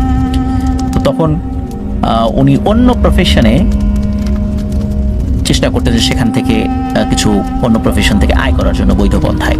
তো উনি ওই শীতের সময় রস সংগ্রহ করতেন, সেই রস বিক্রি করে ওনার অর্থ উপার্জন হতো।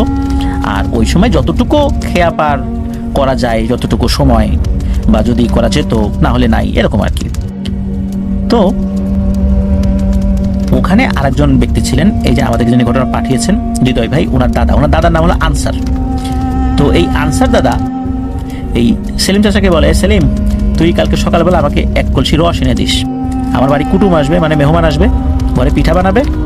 আর গ্রামে কিন্তু শীতের সময় খেজুরের রস দিয়ে পিঠা বানাতো, যেটা এখনো বানায়, এবং এটা কিন্তু অত্যন্ত সুস্বাদু। তো সেলিম চাচা বলে ঠিক আছে, আমি রস এনে দেব।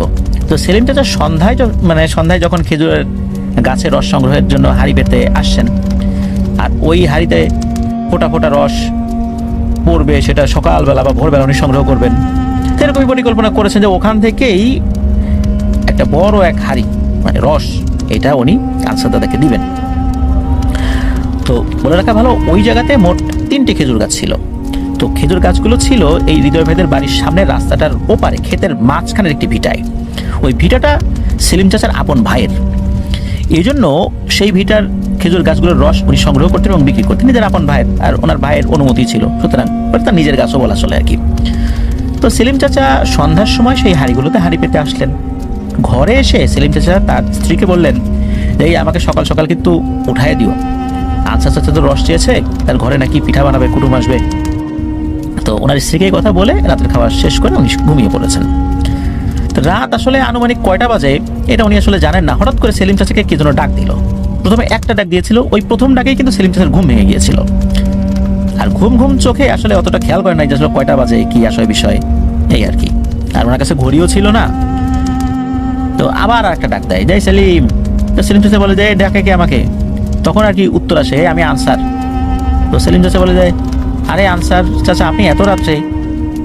তখন আবার ওই পাশ থেকে উত্তর আসে, আরে বলিস কি এত রাত, মানে আরে বেটা কিছুক্ষণ পরে ভোর হয়ে যাবে, আর রস আনতে যাবি না, আমার কুটুম আসবে, তুই রস না দিলে তো আমার মান সম্মান সব শেষ, আর দেরি করলে তো এলাকার দুষ্টু ছেলে পেলে গুলো তো রস চুরি করে খেয়ে ফেলবে রে, তাড়াতাড়ি বের হ। সেলিম চাচা বলেন, হ্যাঁ তাই তো, ছেলে পেলে যদি আবার রস টস খেয়ে ফেলে তখন তো আরেক ঝামেলা, তাড়াতাড়ি গিয়ে রস বের আনিয়ে, যেহেতু আনসার চাচা চলেই আসছে, মানে ওনার তো আবার চাচা হন আর কি। এখন উনি তাড়াতাড়ি করে বের হবেন, উনি একটা টর্চ লাইট নেন, বড় একটা দা নেন, যেই দাটা দিয়ে উনি যে রসটা বের করার জন্য খেজুর গাছের উপরে একটা অংশ, অনেকের জায়গায় এটাকে স্যান বলে, তো ওইটা নিয়েছেন, আর দড়ি নিয়েছেন, এরকম কয়েকটা জিনিস কিন্তু লাগে গাছে ওঠার জন্য।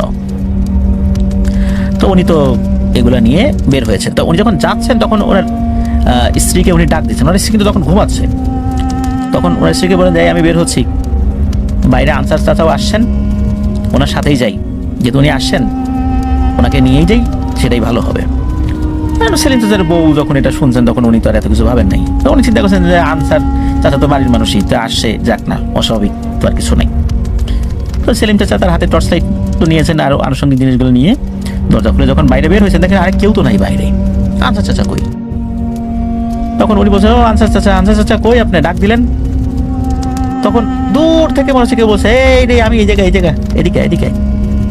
তখন দেখে যে ওই দূরে একটা অবয়ব দাঁড়িয়ে আছে, দেখে আনসার চাচাই মনে হচ্ছে। তো উনি ওইটা দেখে ওই বরাবর হাঁটাতে শুরু করেছেন আর কি, আর উনি যেদিকে যাবেন ওই অবয়বটা ওই দিকেই দাঁড়ানো ছিল। এখন দেখা যাচ্ছে যে এই সেলিম চাচা টর্চের আলো জ্বালিয়ে মাঝে মাঝে আনসার চাচা শরীরে মারছিলেন। তো আনসার চাচা বিরক্ত হচ্ছেন, বলছে, এই বেটা চাঁদের আলো আছে, এত ঘন ঘন এদিকে লাইট মারতেছিস কেন? এমনিতে তো পথ দেখা যাচ্ছে, আর এই লাইটের ব্যাটারির চার্জ শেষ করার কোনো দরকার আছে? লাইট জ্বালাইস না, এমনি আয়, চাঁদের আলোই ভালো, আমরা গ্রামের মানুষ, আমাদের জন্য এটাই ভালো, এর মধ্যে আমরা আনন্দ পাই, চাঁদের আলোতে চলে আমরা অভ্যস্ত, এত বেশি লাইটের অভ্যাস করিস না, পরে লাইট কোনোদিন নষ্ট হলে কিন্তু হাঁটাচলা করতে পারবি না, এরকম করে বলতেছেন আর কি। তো উনি বলেন, হ্যাঁ তাই তো, আমরা তো লাইট ছাড়াই চলতে পারি, আর এখন লাইট জ্বালানোর দরকারও নাই, চাঁদের আলো ভালোই আছে। তো এই যে আনসার চাচা বা আনসার দাদা, যেহেতু আমাদেরকে যিনি ঘটনা পাচ্ছেন তার দাদা হয়, আমরা আনসার দাদাই বলি, যে আনসার দাদা কিন্তু আগে হাঁটছেন, আর এই সেলিম চাচা উনি কিন্তু পেছন হাঁটছেন, বেশ একটা দূরত্ব রয়েই গেছে। তো এর মধ্যে কি হয়েছে, ওই যেতে যেতে ওই ভিটার কাছে চলে আসছেন। আসলে ওইখানে যেতে, ওই ভিটায় যেতে 5 মিনিটের মতো সময় লাগে। ওই ভিটাটি হচ্ছে রাস্তার পূব পাশে, মানে পূর্ব পাশে, আর এই আনসার দাদাদের বাড়ি হচ্ছে রাস্তার পশ্চিম পাশে। এই পশ্চিম পাশে কিন্তু আবার এই সেলিম চাচাদেরও বাড়ি। আর রাস্তার এই যে উত্তর দক্ষিণ দুই পাশে কিন্তু বাড়িঘর রয়েছে, মানে ওই 2004-5 সালের ওই সময় বাড়িঘর ছিল। আর দক্ষিণ দিকটাতে 2-3টা বাড়ির পর বড় একটি হিন্দু বাড়ি রয়েছে, আর ওই হিন্দু বাড়ির সাথে রয়েছে একটি বিশাল বড় বাগান।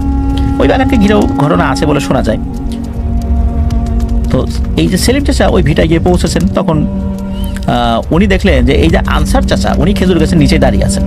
তখন আনসার চাচা বলল, এই তুই গাছে ওঠ তাড়াতাড়ি, আমি নিচে দাঁড়ায় আছি, আর তুই হাড়ি নামিয়ে আমার হাতে দিস। তখন সেলিম চাচা স্বাভাবিকভাবেই উনি খেজুর গাছে ওঠা শুরু করলেন। উনি যখন খেজুর গাছের মাথায় উঠেছেন তখন পাশ থেকে মনে হচ্ছে যে নিঃশ্বাসের শব্দ, মানুষের নিঃশ্বাস খুব কাছে, কানের কাছে আনলে এক ধরনের শব্দ হয় না, ওইরকম শব্দ। উনি চিন্তা করেন কি ব্যাপার, নিঃশ্বাসের শব্দ, অনেক সময় শীতকালে নিজের নিঃশ্বাসের শব্দ নিজেই শুনতে পারে, চারদিকে এতটা নিস্তব্ধ অবস্থা থাকে। তো কিন্তু ওনার কাছে মনে হচ্ছে ওনার পাশ থেকে এরকম একটা শব্দ আসছে। উনি যখন পাশে তাকিয়েছেন এইবার উনি মারাত্মক ভয় পান। উনি দেখেন যে এই যে আনসার দাদা উনি একদম ওই গাছের সমান লম্বা হয়ে গেছেন, মানে ঠিক এই যে সেলিম চাচা উনি গাছে ওঠার পর ওনার মাথা ঠিক যেই বরাবর আছে গাছের ঠিক অতটুকু লম্বা হয়েছেন। আর এই আনসার চাচা তার দিকে তাকিয়ে ভয়ঙ্কর এক হাসি দিয়ে বলল, কি রে সেলিম, রস খাবি? রস, এই নে রস খা। এই বলে সেলিম চাচাকে গাছের উপর থেকে একটা ধাক্কা দিল। আর গাছটা কিন্তু আসলে খুব একটা বড় ছিল না, আর নিচে ওই খড় জাতীয় কোনো কিছু হয়তো বিছানো ছিল বা এরকম কিছু আর কি থাকতে পারে। তো উনি নিচে পড়ে ব্যথা পেয়েছেন, তবে ওনার মেরুদণ্ড ভেঙে যাবে বা হাত পা ভেঙে যাবে এরকমটা হয়নি।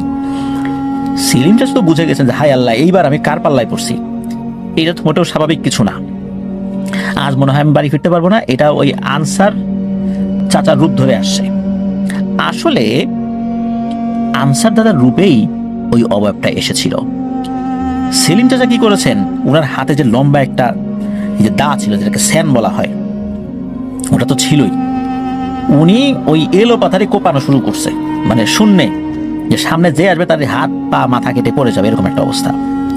আর তার সাথে যে টর্চ লাইটটা ছিল, এটা তো কোথায় পড়ে গেছে এটা খুঁজে পাচ্ছে না, আর এটা খোঁজার সময়ও নাই।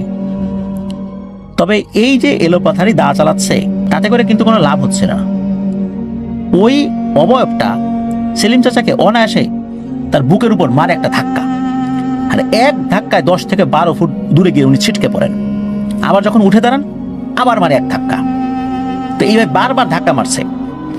একটা পর্যন্ত ওনার হাত থেকে দাটা পড়েও যায়, কারণ ওই দায় আসলে কোনো কাজে আসছে না। দা দিয়ে কোপাকুপি করার চেষ্টা করছেন, কিন্তু কোনো লাভ হচ্ছে না। মনে হচ্ছে উনি শূন্যে এই কাজটা করছেন, আর ওই অবয়বকে উনি ওই দা দিয়ে কোনো আঘাতই করতে পারছেন না।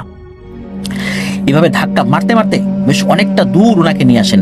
আর এরই মধ্যে সেলিম চাচা বুঝতে পারেন যে ওই যে এই যে হিন্দু বাড়ির পাশে যে বাগানটা রয়েছে না, ওই বাগানের দিকে তাকে নিয়ে যাচ্ছে।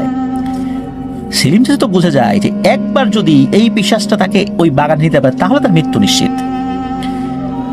এইভাবে ধাক্কা খেয়ে খেয়ে তারপরও কোনোভাবে উনি এলোমেলো পথ চলা শুরু করেছেন ওই পিশাচটাকে ধোকা দেওয়ার জন্য। আর উনি কিছুটা পথ অন্যদিকে গিয়ে, ধাক্কা কিন্তু ওই পিশাচটা অন্যদিকে গিয়ে আবার ওই বাগানের দিকে ধাক্কা মারে। তারপরও উনি চেষ্টা করছিলেন ওনার বাড়ির দিকে আগাতে। হঠাৎ করে উনি দেখেন যে ওই পিশাচটা ভয়ঙ্কর এক সাপের আকৃতি নিয়ে তার সামনে দাঁড়িয়ে আছে। কয়েক সেকেন্ড পর একটা বড় ষাঁড় বা জঙ্গলি গরুর মতো আকার ধারণ করেছে। এইভাবে এরকম ভয়ঙ্কর রূপ ধরে বাড়ির রাস্তায় এগোতে তাকে বাধা দিচ্ছে। কিন্তু এত কিছুর মধ্যেও সেলিম চাচা সাহসটা ধরে রেখে আল্লাহর রহমতে অনেক কষ্টে বাড়ির কাছাকাছি চলে আসতে পেরেছিলেন। আর যেহেতু ওই পিশাচটা কোনোভাবেই তার বাড়ির কাছাকাছি আসতে দিতে চাচ্ছিল না, তারপরও চলে আসছিলেন তিনি, এই পিশাচটা অনেক রেগে যায়। তখন এতক্ষণ কিন্তু ধাক্কা মারছিল, ভয় দেখাচ্ছিল। এইবার ওই পিশাচটা কি করেছে, সেলিম চাচার গলা ধরে শূন্যে তুলে কয়েকবার আছাড় মেরেছে। আর একটা আছাড় খাওয়ার পর তো প্রচন্ড ব্যথা পেয়েছেন। দ্বিতীয় আছাড় যখন মারবে, তখন উনি প্রচন্ড জোরে একটা চিৎকার দেন। তারপরে আসলে ওনার কিছু মনে নাই। তো যেহেতু রাস্তার এপাশ ওপাশ ঘর বাড়ি ছিল, তো ওনার চিৎকার শুনে রাস্তার আশেপাশে যে ঘর ছিল যারা, তাদের তো যেহেতু গরমকাল, শীতকালে কিন্তু চারদিকে নিস্তব্ধ থাকে, যার কারণে তার এই শব্দটা অনেক দূর পর্যন্ত গিয়েছে। যারা শুনেছিল তারা তো অনেকেই সেলিম চাচার গলার ভয়েসটা সম্পর্কে তাদের একটা ধারণা ছিল। তো বুঝতে পেরেছেন যে আরে এই সেলিমের কি হইলো। অনেকেই বাড়ি ঘর থেকে বের হয়ে আসেন। বের হয়ে এসে চিৎকারের উৎসটা যেদিকে ছিল ওই দিকটাতে এসে দেখেন যে এই যে সেলিম চাচা পড়ে আছে। তো কয়েকজন মিলে ধরাধরি করে তাকে সেলিম চাচার বাড়িতে নিয়ে আসেন। ওই রাত্রেই সেলিম চাচার বাড়িতে অনেক লোক জমা হয়ে যায়। পরের দিন সকালবেলা সেলিম চাচার জ্ঞান ফেরত আসে। আর সেলিম চাচাকে দেখার জন্য তো অনেকেই চারদিক থেকে আসে। আনসার দাদাও আসছেন। তো তখন আনসার দাদা শুনতে পারেন যে তারই রূপ ধরে এইভাবে আসছিল। আনসার দাদা তো শুনে খুবই অবাক হয়েছেন যে উনি তো আসলে আসেন নাই। এরপরে সেলিম চাচা সুস্থ হয়েছিলেন আল্লাহর রহমতে। উনি আস্তে আস্তে সুস্থতার দিকে যেতে থাকেন এবং বিভিন্ন সময়ে উনি এই ঘটনাটি মানুষের কাছে বলেছেন। সেই থেকেই এই ঘটনাটি অনেকের মুখে মুখেই প্রচলিত ছিল। সেলিম চাচা এখন জীবিত নাই, উনি স্বাভাবিকভাবে মারা গেছেন। আল্লাহ তাআলা তাকে জান্নাত নসিব করুন।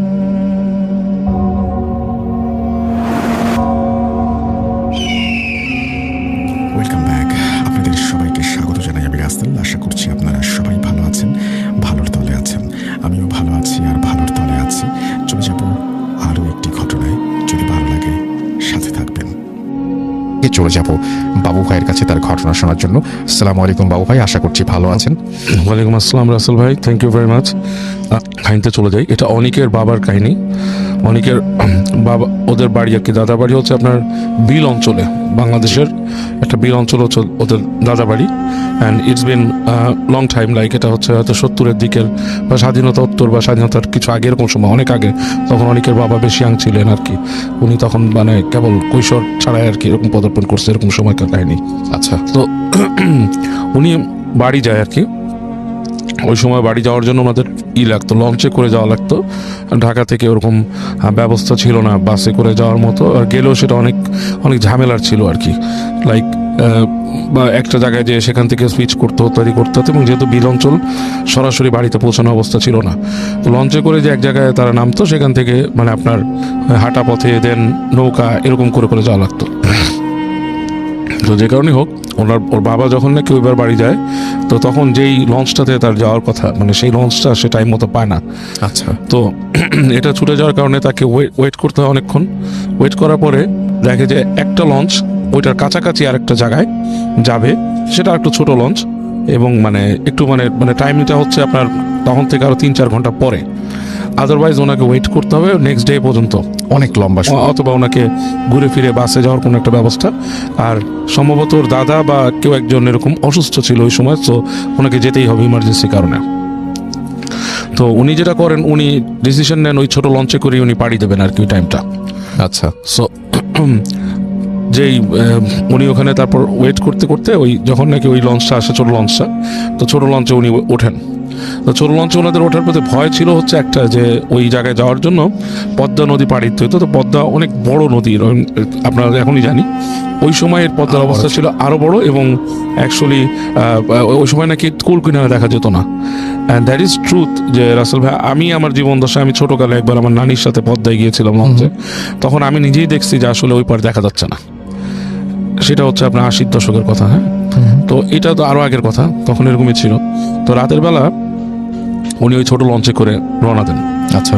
তো বলছে যে লঞ্চ যাচ্ছে, এবং ওই ধরেন সন্ধ্যার দিক থেকে তাদের যাত্রা শুরু হয়েছে, এবং চলতে চলতে চলতে এক সময় ধরেন ভোরের দিকে বা মধ্যরাতে 2টা-3টা এরকম একটা সময় ওই যে জায়গাটায় যাওয়ার কথা ওই জায়গাটায় টাচ করছে লঞ্চ।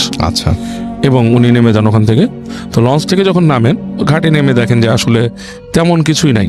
যে জায়গাটা নামছে ওইটা কোনো প্রমিনেন্ট জায়গাও না, মানে ওই জায়গার যে খুব পরিচিতি আছে বা ওইটা কোনো বড় বন্দর বা লঞ্চ ঘাট যেখান থেকে মানুষ মুভ করে সেরকম না, নিতান্তই গ্রাম্য এলাকা, এবং একদমই বাতি টাতি কিছুই নেই।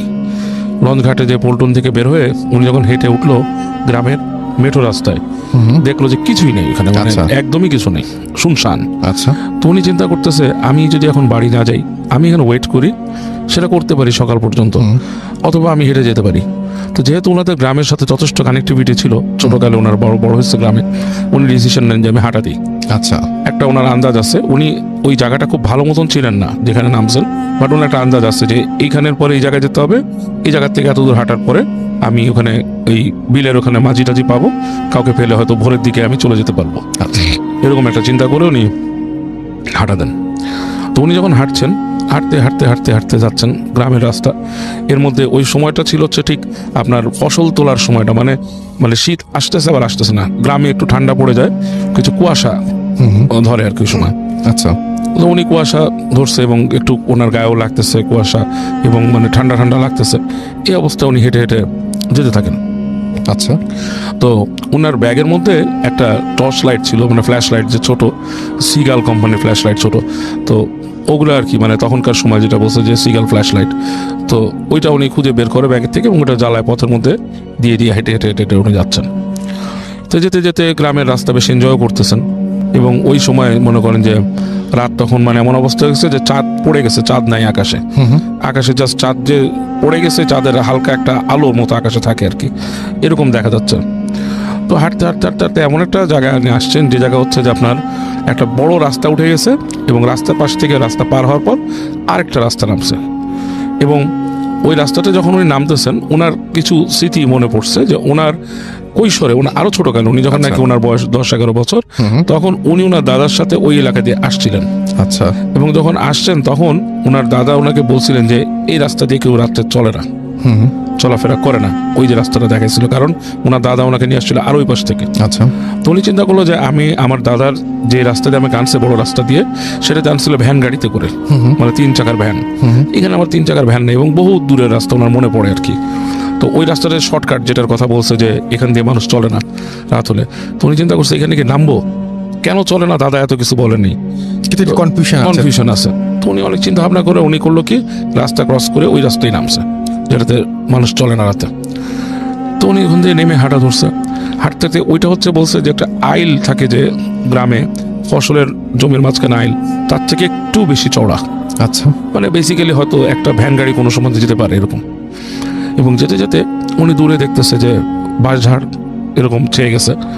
বাঁশঝাড় যখন ছেয়ে গেছে ওনার কাছে একটু ভয়ও লাগতেছে, কারণ বাঁশঝাড় সম্পর্কে অনেক কিছু প্রচলিত আছে গ্রামে, যে বাঁশঝাড় থেকে নাকি বাঁশ পড়ে থাকে, এসব কথা তখন ওনার মাথায় আসতেছে আর কি। তো তো উনি এতটা আমল নেন নাই, উনি যাচ্ছে বাঁশঝাড়ের মধ্যে দিয়ে এবং কোনো বাঁশ পড়া উনি পান নাই। যাচ্ছে তো যখন উনি বাঁশঝাড়টা পার হচ্ছেন মানে প্রায় মাঝামাঝি জায়গায়, তখন একটা শব্দ পায়। শব্দটা হচ্ছে জোরে বাতাস গেলে যেরকম মানে একটা হুইসেল তৈরি করে, সেরকম একটা হুইসেল টাইপের সাউন্ড। মনে হচ্ছে যে কিছু একটা ছুটে চলতেছে দুই পাশে বাঁশঝাড়ের ভেতর দিয়ে।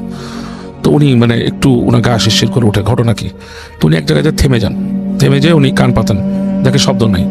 আবার উনি হাঁটা শুরু করছেন, আবার হুইসেলটা শুরু হয়। ইটস লাইক আমরা যদি কোনো বাতাসের মধ্যে দিয়ে খুব দ্রুত যানবাহন লাইক মোটরসাইকেল বা সাইকেলে যাই, আমাদের কানে কিন্তু একটা বাতাস লাগে, কাইন্ড অফ লাইক দ্যাট। ওরকম একটা বাতাসের শব্দ উনি পাচ্ছেন। তো উনি হাঁটতে থাকেন, চিন্তা করে যে কোনো হোক এখানে আমার থেমে দাঁড়ালে খামাখা যে চলবে না, চলবে না, জিনিসটা আসলে একটা বাজে জিনিস বা যেটাই হোক ভয় লাগবে বা হোয়াট এভার। চিন্তা করে ভয়ও পাইছে উনি কিছুটা। তো হাঁটতে হাঁটতে হাঁটতে উনি আরো সামনে চলে যায়। তো বেশ কিছু দূর যে উনি দেখে ওনার হাতের বাম দিকে ওই গ্রামের পরিত্যক্ত জমিদার বাড়ি একটা, ওখানে এক জমিদার ছিল। সেই জমিদারের মানে এক সময় এরা এখানে রুল করতো এবং অনেকে করতো, পরবর্তীতে তারা এগুলো ছেড়ে দিয়ে ভারতে চলে যায়, তাদের প্রপার্টিজ লেফট ওভার ওখানে আছে। তো ওই জমিদার বাড়িটা যখন উনি দেখে, হচ্ছে জমিদার বাড়ির অবয়ব দেখা যাচ্ছে পাশে, ভাঙাচোরা এই জানলা টালনা, তখন ওনার মনে হয় যে আসলে এই জমিদার বাড়ির কারণেই কি মানুষ এই রাস্তাটা পরিহার করে চলে কিনা, হু নোজ।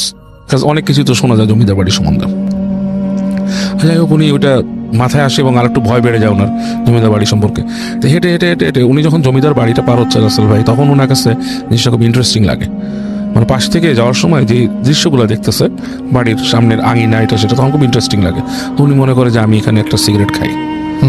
হ্যাঁ, তো ওখানে উনি থেমে একটা সিগারেট উনি ধরায় আগুন দিয়ে। তো সিগারেট যখন উনি ধরাচ্ছে, ওনার কাছে তখন মনে হয় যে আলোটা ধরানোর সময় পাশ থেকে কিছু সাট করে সরে গেছে। ইটস লাইক অন্ধকারে কেউ একজন আশেপাশে থাকলে আগুন জ্বালালে যেমন কেউ দৌড় দিয়ে সরে গেলে পাশ থেকে, এরকম একটা ফিলিংস ওনার কাছে কাজ করেছে, হ্যাঁ, মাথার মধ্যে। তার মানে আমার সাথে কেউ ছিল আশেপাশে, এত সাইলেন্টলি, এত হিসেবে ওনার কাছে বেশ লাগা শুরু করে। তো উনি সিগারেট ধরায় উনি খেতে থাকে, খেতে উনি সিগারেট টানতে থাকে এবং হাটের সামনে, এবং হাঁটতে জমিদার বাড়ির আঙিনাটা ক্রস করে। এবং ওনার কাছে তখন থেকে মনে হওয়া শুরু করে যে ওনার পিছনে মানুষ আছে, কেউ কিছু জিনিস হাঁটতেছে, সামথিং লাইক দ্যাট। তো উনি পিছনে উকি দেয়, পেছনে ফিরে কাউকে দেখে না। বাট যখনই ফিরে হাঁটা ধরে, মনে হয় যে ওনার সাথে কেউ হেঁটে ফলো করতেছে। এবং এরকম করে যেতে যেতে উনি এক পর্যায়ে ওই যে সেই বিল, ওটার পাশে চলে আসে। ওইটার পাশে এসে উনি দেখে একটা নৌকা, ওখানে একটা নৌকা রাখা আছে এবং নৌকার উপরে একটা মানুষ বসা, বোঝা যাচ্ছে মানে দূর থেকে একটা অবয়ব, মানে কেউ বসে আছে, গায়ের মধ্যে চাদর বা কিছু দিয়ে ঢাকা। এটা একটা কোনো কিছুর স্তূপ হতে পারে, আবার একটা মানুষও হতে পারে, এরকম হচ্ছে একটা। তো উনি চিন্তা করে যে আমার তো এখান থেকেই যেতে হবে বিলে, আমার রাস্তা নাই। এবং নৌকা যেহেতু একটা আছে, উনি হেঁটে হেঁটে যায়, যে উনি গলা চড়ায় ডাক দেয়, এই মাঝি আসো নাকি এসে। তো কোনো শব্দ নাই। 2-3বার ডাকার পরে ওই যে ওনার যে একটা দেখা যাচ্ছে যে একটা স্তূপের মতো, ওটা নড়ে উঠছে। নড়ে ওঠার পরে উনি বুঝে যে একজন মানুষ উঠে বসছে, মাথার উপর থেকে কাপড় সরাচ্ছে না। উনি বলে আমাকে নিয়ে যাবা অমুক জায়গায়, একটা জায়গা, যে জায়গা উনি যাবে ওই জায়গার নাম বলে। তো ওখানে কিছু বলে না, দেখে যে একটা দাঁড় ঠাস করে শুধু পানিতে পড়ছে, উনি যাবে। তো উনি ভাবে যে এটা হয়তো এত ভোর রাতে ঘুম জড়ানো যাইতে পারে এর জন্য। তো উনি কিছু না বলে আস্তে করে নৌকা উঠে বসে। তো নৌকায় যখন উঠে বসে দেখে যে বেশ দুলুনি, ছোট নৌকা, মানে এটাতে বেশি হলে 2-1 বেশি মানুষ চড়তে পারে না। যখন নৌকায় উঠে বসার পরে দেখে যে ব্যাপক দুলুনি শুরু হয়ে গেছে। আচ্ছা, ওখানে লাইক কয়েকজন মিলে নৌকাটাকে দুলালে যেরকম হয় সেরকম। তো দেখে যে ওই যে মাঝি ছিল, হাতে লাঠি দাঁড়, সে পানির মধ্যে ঝাপ করে 2-1 দাঁড় দিয়ে এরকম বাড়ি দেয়, তারপর দুলুনিটা কমে। তো ওনার কাছে মনে হয়েছিল যে উনি যখন নৌকা উঠছে, অন্য কেউ নৌকা ওঠার চেষ্টা করছে এই সময়, বাট উঠে নাই সামহাও। যাই হোক, নৌকাটা ওই লোকটা ছেড়ে দেয় এবং নৌকা আস্তে আস্তে যেতে থাকে। তো উনি মাঝির সাথে কথা বলার চেষ্টা করে, হ্যাঁ, যে কি ব্যাপার, আপনার বাড়ি কোথায়, রাত্রেবেলা আপনার এখানে কোনো নাই, কোনো একটা কুপি জ্বালেন। মাঝি কোনো কথা বলতেছে না। তো উনি ওনার সিগারেট শেষে, ওনার না ভয় একটা ভেতরে কাজ করতে থাকে, বিকজ অফ নৌকার পানির মধ্যেও একটা কুয়াশা বিলে, এবং ওই বিলের আশেপাশে মাছ ধরার জন্য বিভিন্ন পাতা থাকে, ওটা কি বলে, ওই যে জালের মতো পাতা থাকে। বুঝতে পেরেছি। তো উনি মনে মনে আবার চিন্তা করে যে এগুলো অনেক গল্প শুনছে বিল সম্পর্কে এই সম্বন্ধে, এবং রাত কয়টা বাজে তখন উনি করে না ঘড়ি বের করে, ওনার হাতে একটা সিকো ঘড়ি ছিল, ওখানে তাকায় ওই যে সিগারেটের আলো দিয়ে জ্বলে দিয়ে তাকায় দেখে তখন 3:30 এরকম বাজে আর কি। তো ওখানে যাচ্ছে, পানি দিয়ে দেখে আস্তে আস্তে যাচ্ছে। তো উনি চিন্তা করে যে উনি লাইট মারবে কিনা, তো একবার ভাবে লাইট মারবে মাঝির দিকে, হাতে ফ্ল্যাশ লাইট ছিল। তো ভাবে যে আবার গ্রামে এটাকে খুব বাজেভাবে নাকি দেখা হয় কারো চেহারার উপর ফ্ল্যাশ মারলে। হ্যাঁ, এটা তো স্বাভাবিক, এটা খুবই স্বাভাবিক। হ্যাঁ, তখন চিন্তা করে এটা আবার ওই মাঝি অফেন্ডেড হয় কিনা। তো মাঝি ওনার সাথে কথা বলে না। তো উনি খুব মানে ফ্রাস্ট্রেটেড হয়ে গেছে কি ব্যাপার। তো এক সময় নৌকাটা যেতে যেতে যেতে ওনার যে গন্তব্যের যে জায়গা তার কাছে চলে আসে, এসে দেখে যে নৌকাটা আস্তে আস্তে আস্তে আস্তে করে পাড়ের কাছে নিয়ে আসতেছে। এনে পাড়ের ঠিক না ঠেকায় মাঝিটা করে কি, ওই বইটা দিয়ে মানে হাতের যে লগিটা ছিল ওইটা দিয়ে পানির মধ্যে বাড়িতে আঘাত করে আটকায় রাখে, মানে নৌকাটাকে থামায় দেয়। আচ্ছা, তো উনি বলতেছে যে কি ব্যাপার, পাড়ে নামাচ্ছেন না কেন? তো ওই সময় মাঝি প্রথম কথা বলে, এবং কথাটা রাসেল ভাই লাইক খুবই মানে ডিফারেন্ট টাইপের টোন, লাইক একটা পুরুষ মহিলা মিলায় যেরকম টোন করে, যেরকম লাইক একটা মানে মানুষের টোনের সাথে মিল নাই। টোনটা হচ্ছে নাইমেন না, নাইমেন না এমন ভাবে বলে, লাইক খুবই মানে ভয়ঙ্কর একটা টোনে। ওর শুনে ওর গায়ের সব লোম দাঁড়ায় যায়, এবং সে তাকায় দেখে যে ওই যে পাড় যে আছে নদীর পাড়ে ওখানে চোখ জ্বলতেছে কিছু। ইটস লাইক ধরেন আপনার কোনো শিয়াল বা নেকড়ে টাইপের কোনো প্রাণী যদি ওখানে থাকে এরকম, এবং অনেকগুলা ঠিক ওই পাড়ের মধ্যে। তাকে বলছে নাইমেন না বলে সে ওর গায়ের তো লোম দাঁড়ায় গেছে, ও পানিতে নামতেছে না, আর ওই নৌকাও বসে থাকতে পারতেছে না ওনার আব্বা। তো হঠাৎ করে সে তারপর চিন্তা করে এদিক তাকাচ্ছে ওদিক তাকাচ্ছে, হঠাৎ করে তাকায় দেখে যে মাঝি যে ছিল সে নাই, ওখানে শুধু একটা চাদর পড়ে আছে। আচ্ছা, খুবই চাদরটা লাইক আপনার মানে একটা হঠাৎ করে একটা বস্তু যদি চলে যায় চাদরটা রেখে দেয়, ইটস লাইক দ্যাট, এরকম ভাবে পড়ে আছে।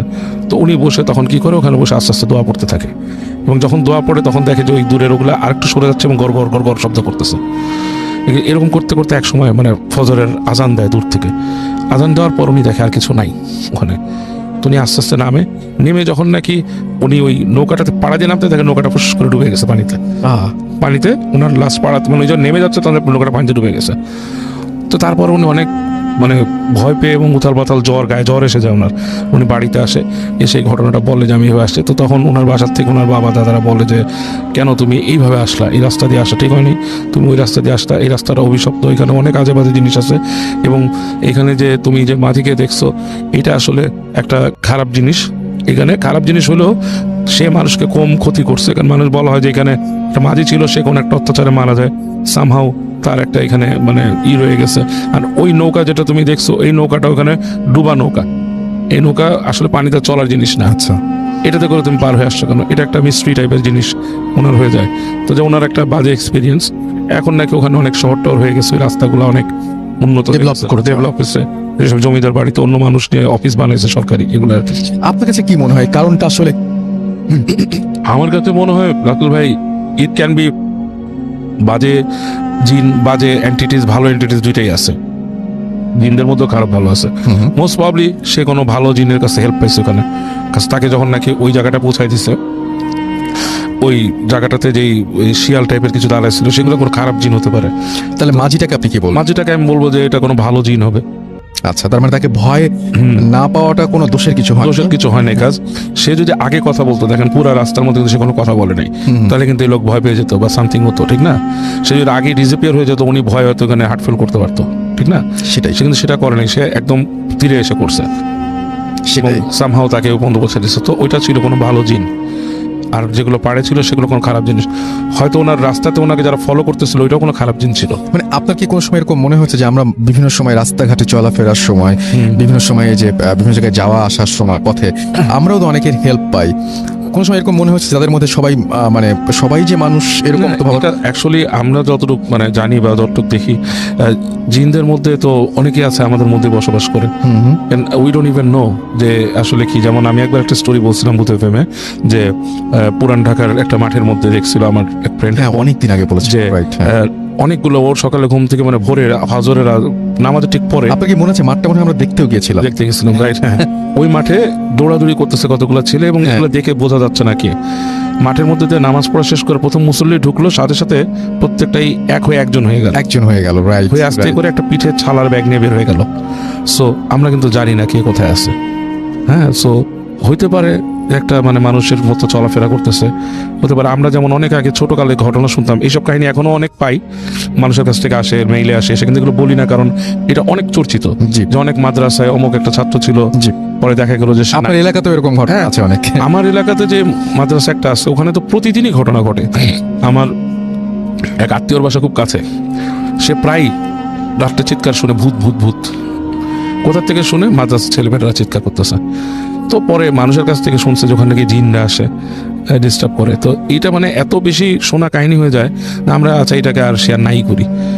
এটা শুনলে মানুষ বলবে যে আমরা শুনেছি, কিন্তু শুনেছি। যেটা একই ঘটনা যখন অনেকের কাছ থেকে শোনা যাচ্ছে তখন সেইটা আসলে সেই সন্দেহের কোনো অবকাশ নেই। এই যে এই ধরনের কাহিনী মাদ্রাসায় ছাত্র হিসাবে আসা, ইউনিভার্সিটিতে ছাত্র হিসাবে আসা, রাসেল ভাই আপনার নিজের বাড়ি রাজশাহী, সেখানে কিন্তু রাজশাহী ইউনিভার্সিটিতে এই কাহিনীটা কিন্তু খুবই কমন। রাজশাহী ইউনিভার্সিটি অনেকে বলেছে যে ছাত্র লাইট নিভাই দিয়েছে হাত বড় করে এবং পরবর্তীতে তাকে দেখা যায়নি। এই ধরনের ঘটনা কিন্তু রাজশাহী ইউনিভার্সিটিতে অনেক শুনছি আমি, অনেক মানুষের মুখে।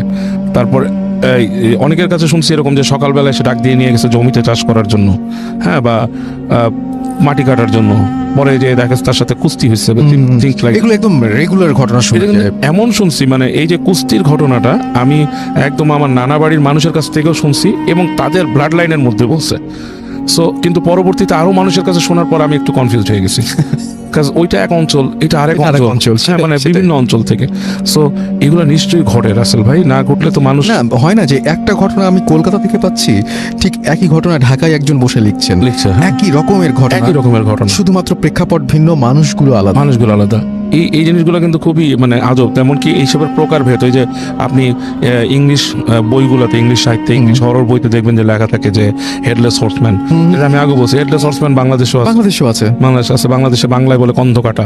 হ্যাঁ, সো এই জিনিসগুলো কিন্তু কমন। এটা নিয়ে একটা খুব চমৎকার ব্যাখ্যা আছে। মানে ব্যাখ্যাটা হচ্ছে, মানে একজন আমার খুব পরিচিত একজন, মানে আমার খুব বন্ধুর মতো এবং বড় ভাই, তিনি একটা কথা বলেছিলেন, সেটা একটু মানে হাস্যকর হবে, তারপর আমি একটু বলছি। উনি বলেন যে আসলে আমরা সামহাও হয়তো অন্য জগতের সাথে কানেক্টেড হয়ে যাই। তো যেরকম হয় না যে অন্য জগতের কোনো একটা এন্টিটি আমরা দেখছি বা কিছুটা আমরা দেখছি, সেটা হয়তো ফুললি ডাউনলোডেড হতে পারে না, তাই জন্য আজ অর্ধেক অবস্থায় আমরা দেখতে পাচ্ছি।